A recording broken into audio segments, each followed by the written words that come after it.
All right, y'all, what's up with it, man? Listen, we back with another video, and I'm finna be discussing Lilith and the actual shadow self. We finna be taking a look at the shadow self from, if you all don't know who Carl Jung is, I did a Facebook Live on him. I think I got a YouTube video. I don't know. I think I got one on him.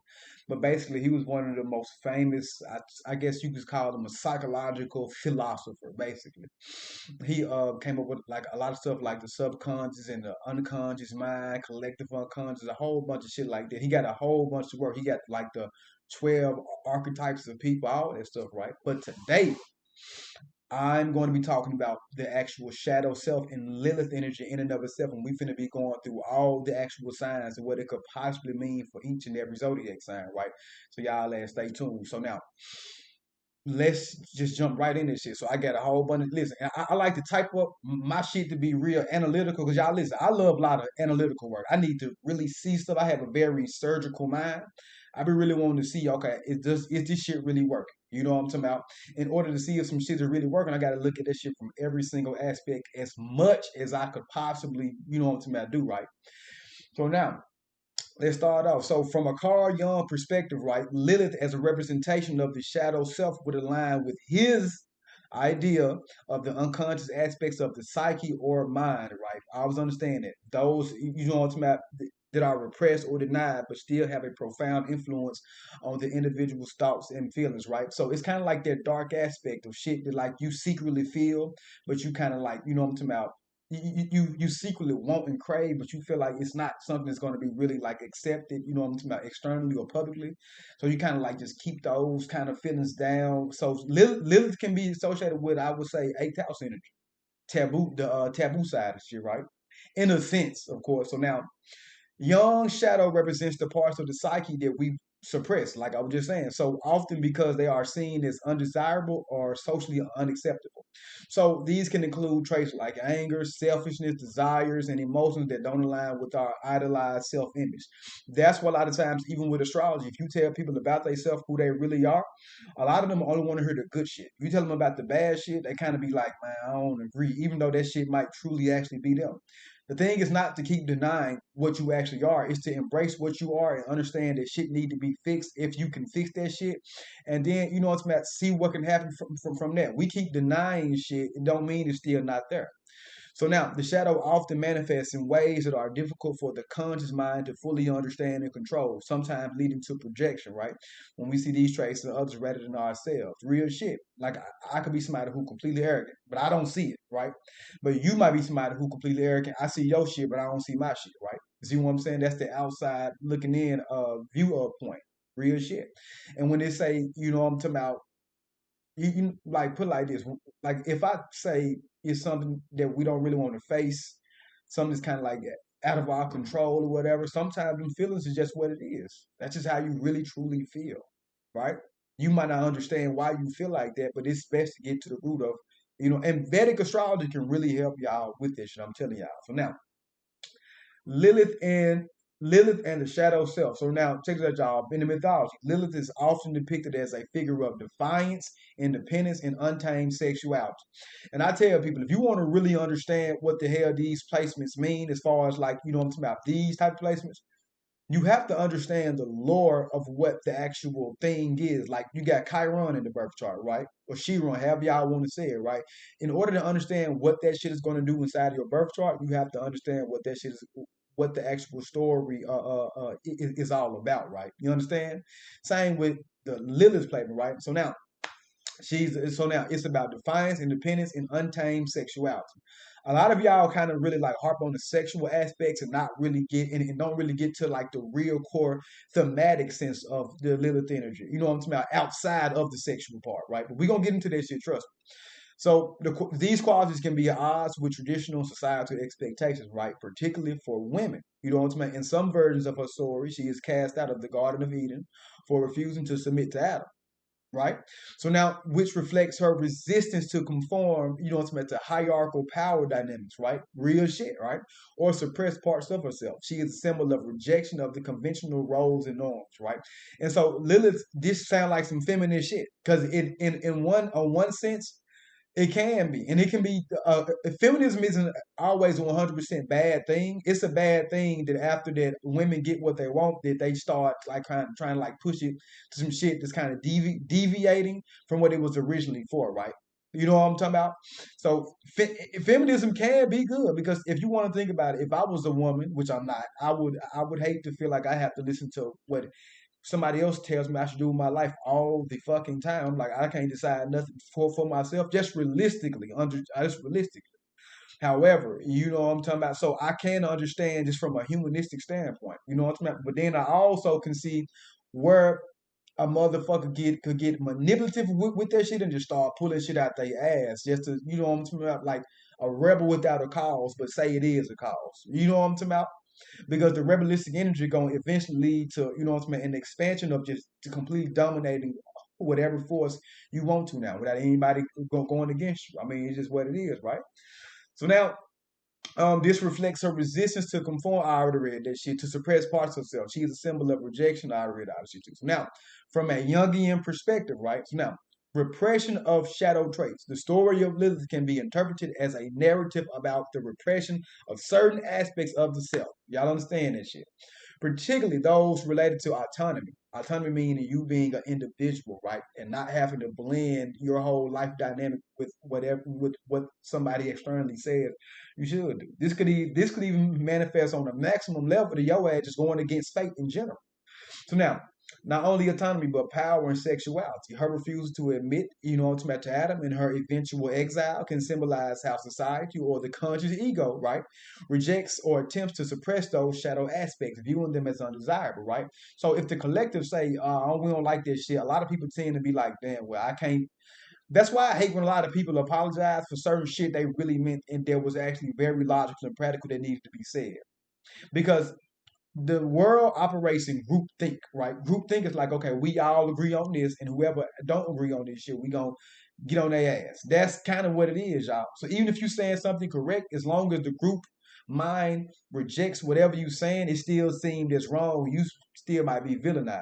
So I can understand this is a really crucial place if you want to just keep it a 100% buck, right? So now integration of the actual shadow, right? So now, Lilith as the embodiment of the shadow can also represent the potential for transformation and wholeness through the integration of these denied or repressed parts of ourselves, right? Young believed that facing and integrating the shadow is essential for achieving individuation, right?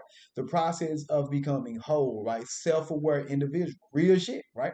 Well, a whole self, but what he's saying is basically this, y'all. You have, and I support the darkness, right? But it's not, I don't support the dark aspects of us to be on some weird fuck shit. I support the dark aspects of us to do what exactly? To actually understand that sometimes, you know what I'm talking about, those virile, those stark emotional traits, the anger, rage, wrath, you got to remember sometimes those are a powerful source as well, right? And so guess what? If they're a powerful source, they can be used and utilized for a greater purpose. Real shit. You know what I'm talking about? To combat things, right? Combat, you know what I'm talking about, society's expectation, right? You just want to live your life. Sometimes you might not be doing nothing extreme, but people still kind of like down you on even the simplest things. Sometimes you need that. You got me fucked up. That you need a little bit of that warrior energy in yourself, and you need, you know what I'm saying, that warrior energy to really protect yourself from external, you know what I'm saying, influences that kind of, you know what I'm saying, want to do you harm. Now, Lily's story suggests that by acknowledging or embracing these qualities rather than suppressing them, then one can achieve a more authentic and complete sense of self, right? We talk about yin and yang and balance and shit. Truth be told, what if you never balance in your life, right?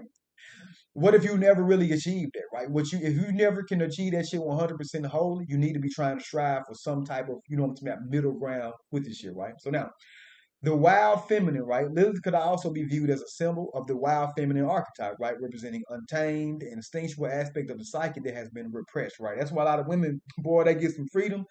Y'all be going ham, and y'all know that shit for real. That's why the men feel like they gotta run y'all in relationships a lot of time. Y'all know it's true. Just keep it a buck, right? This ain't no shade, cause y'all be finna cry in the comments.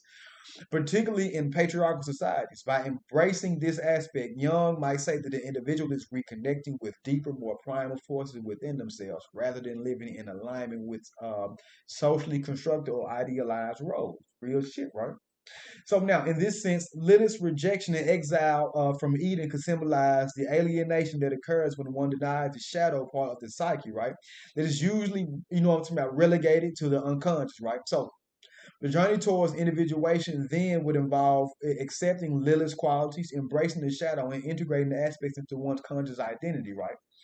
Real shit. So now, in conclusion, in a Jungian framework, right, Lilith's story is a powerful metaphor for the shadow self, the parts of the psyche that are repressed, denied, or misunderstood, right? So her defiance and independence can be seen as as symbolic of the necessity to confront, integrate the shadow, allowing a more complete imbalance, kind of really like a whole, like just as a whole. You know what I'm saying? So Young would like to see Lilith as a figure that invites us to reclaim those parts of ourselves that have been marginalized or repressed, and in doing so, to achieve what, y'all? Greater, oh fuck, damn. Oh no, let me see. Greater, damn. I was typing, man. Listen, let's just type, yeah, let's just greater awareness. There we go. Let's scroll down. So now we kind of got that understood, y'all. Real shit. So now we finna get into how this shit can apply to all the signs from my opinion and my perspective, just basing off of what the energies represent. So in order to understand, like I said, you have to take the key story elements, the key thematic elements of the story and apply them, what I'm saying, in the birth chart. So now we start off with Aries, which is the first zodiac sign in the traditional order, right? So Aries, the warrior. So the expression of Lilith and Aries, y'all, I got right here. Lilith and Aries is bold, assertive, and unapologetically independent, right? It's gonna basically be the part of you that kind of like challenges and embraces her, what's meant the primal instincts. My Lilith is in Aries. You better believe this shit, right? So now in this sign, Lilith embodies a warrior spirit, unafraid to fight for what she wants, whether it's freedom, passion, or self-expression, right? I'm just keeping, listen, I get to the same place. But how do you know that that's actually true? Well, let's look at the story element. Lilith rules unconventional, what I'm saying, things, right? You know what I'm talking about, or things that kind of like, what I'm talking about, go against the grain. You put an energy that goes against the grain, right? Inside an energy, which is Aries, that rules the first house of self and identity in the natural traditional zodiac sign. This is taking on a person characteristics where you like, nah, I think I'm gonna just be who the fuck I'm supposed to be. I'm not gonna really try to fit in with y'all 100% to the T. I'll respect certain societal boundaries, but other than that, I'm just gonna be who the hell I am. Real talk. But now, shadow side of this shit too. It can also, what's about, manifest as recklessness, impulsivity, and anger, embodying the part of us that refuses to hold back or consider consequences. There's a constant struggle between embracing her power and fearing the burning bridges in the process. Yeah, and so the negative side is sometimes like me, I'm so fierce. It might burn bridges with people, but in my mind, I'm looking at it like you're not even a moral person. So I don't really give a hell about, what I'm talking about, burning bridges with you. Real shit. I'm just keeping that shit above. That's how it is, though. It's because we can be so fierce in our independence. It's like, because remember, wherever Lilith is at in the birth chart, it's something that a motherfucker want to be recognized for. So you take the unconventional, to my energy of Lilith and put that shit inside the sign of individuality. What you think? I want to be recognized for being who I am and not conforming to what you want me to be. Now, let's look at Lilith in Taurus, the bull of sensuality, right? So expression. So in Taurus, Lilith finds, it's about sensuality, luxurious shit, and deep-rooted stability, right? She connects to the earth, the physicality, and seeks comfort in the pleasures of life, like the five senses, y'all. Living towards is all about the beauty of the body, indulgence in sensual experiences, and a desire for self-sufficiency. You understand that shit? So it's kind of like this can be dangerous too. I ain't gonna cap. This more so gonna be dangerous because the thing about it is you start to take away any one of these things that a living towards really, really love. They ain't got no other truly spiritual aspects. Boy, you finna be facing the horns. I don't cap. Shadow side. She can become possessive, stubborn, and materialistic, rejecting anything that threatens her comfort or sense of security, right? There may be a fear of change or desire to hold on what she has, even at the cost of personal growth. And that's kind of very, it's about negative aspect. and it's for all of y'all. Learn when the hell it's time to let go. Real shit. Sometimes you have to let go of people, and y'all have to really accept that shit. I know it's not ideal that you might want to, but it's just the truth because sometimes you could hold on to something so long and you fuck around and break your arm in the process. You feel me? Just keeping that shit above, right? So now, Lilith in Gemini, the curious one, right? So now, Lilith in Gemini, master of communication, curiosity, and mental agility. You understand that shit? Craving, it's about freedom of thought and expression, often challenging conventional ideas and norms, right? Lilith here may express herself through witty, sharp dialogue or through the desire to keep things light and playful. So you taking Lilith's, I'm talking about energetic frequency, you put that shit inside of Gemini, right? So this can definitely be some sexual exploration. All of them can have a certain sexual quality to them, but this definitely could be because Gemini is extremely curious to try the hell of shit. That's just the truth. But you got to understand this shit about Lilith is this though. It's especially when she goes to the Gemini. This is a more mental sign, right? You know what I'm talking about. So it's going. So in a lot of ways, it can it can manifest from the physicality standpoint, but the mental aspects of where Lilith, I just want to learn, and if you get in the way of that shit, boy, please. But look at the shadow side. She can also embody manipulation and dishonesty, using words and intellect as tools to control others. It's still an intellectual sign, right? Her shadows might emerge as a fear of commitment or the tendency to fragment her identity in order to avoid emotional vulnerability. I understand that shit. I'm telling you, man, fear of commitment. Why? Because you got to remember that that dark sexual feminine energy and that unconventional nature going to Gemini. Gemini is already an air sign, and it's mutable air. Mutable air mean adaptable air, meaning I can just blow any way I want to. Real shit. And that's kind of how that Lilith energy gonna be. So trying to control that shit, good luck. Lilith in Cancer, the moody mother. So expression. In Cancer, Lilith is deeply connected to the emotional and maternal realms, right? She embodies raw, unfiltered emotional expression and may be fiercely protective of her loved ones, right? So she understands that the depth of vulnerability and the depth of vulnerability, damn, and can be highly intuitive, especially when it comes to emotional needs. Real shit. All right. So what you gotta understand is this is the part of Lilith that's really attached to the emotional aspect, right? So don't piss them off and kind of belittle their feelings. Because remember, it's repressed. So Lilith don't want to be repressed when it's giving you its true feelings about some shit. Real talk. The shadow side. Lilith here may struggle with a fear of abandonment or suffocating attachment, right? She may retreat into herself or manipulate others emotionally to maintain control, hiding her deeper needs under protective shell, meaning that if she don't get what she wants, she gonna try to fuck with the mind to get what she wants. Just keeping that shit above. Leo, the ruler, the king and the queen, the emperors and all that shit. So the government.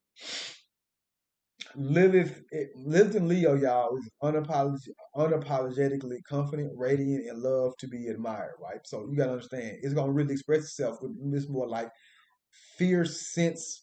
I mean, fear. I mean, fierce sense of self worth, right?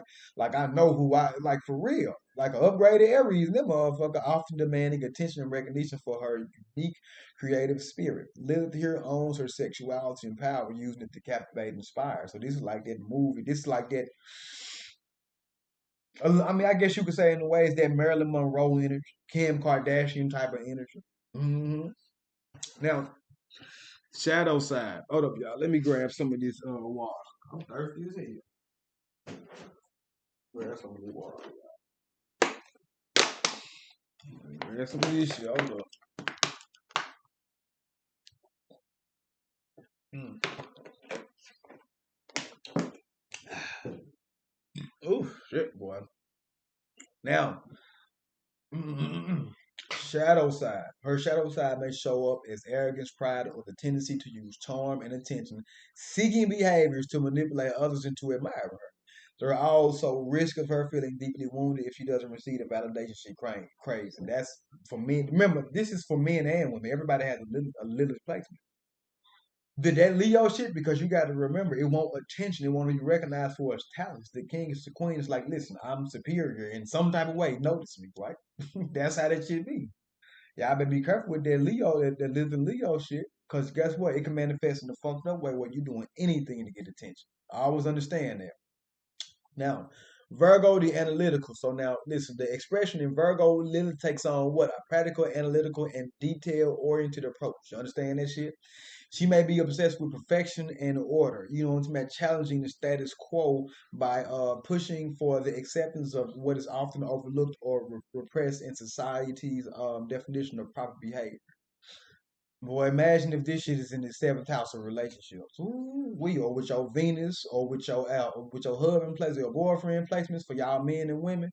Boy, y'all be pissed off with this shit because listen, in the shadow side, overly critical, self-sacrificing, you know what I'm saying, or rigid in attempts to maintain control.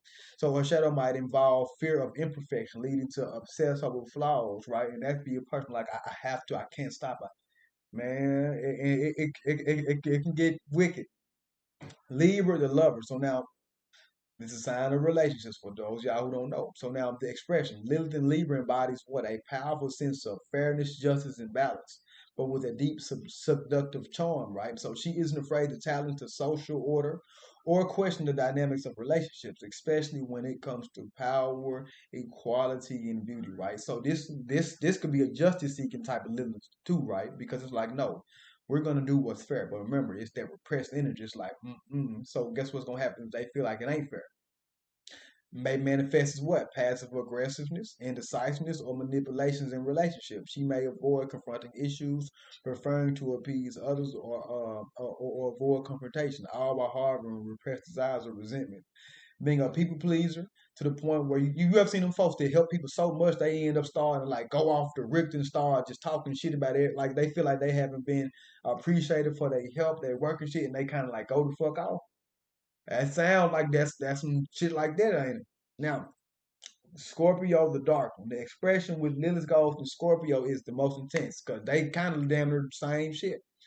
Transformative and the fiercely independent, right? She represents the darkest aspects of the psyche, right? And we all know Scorpio rules the natural eighth house state, zodiac sign of psychology, right?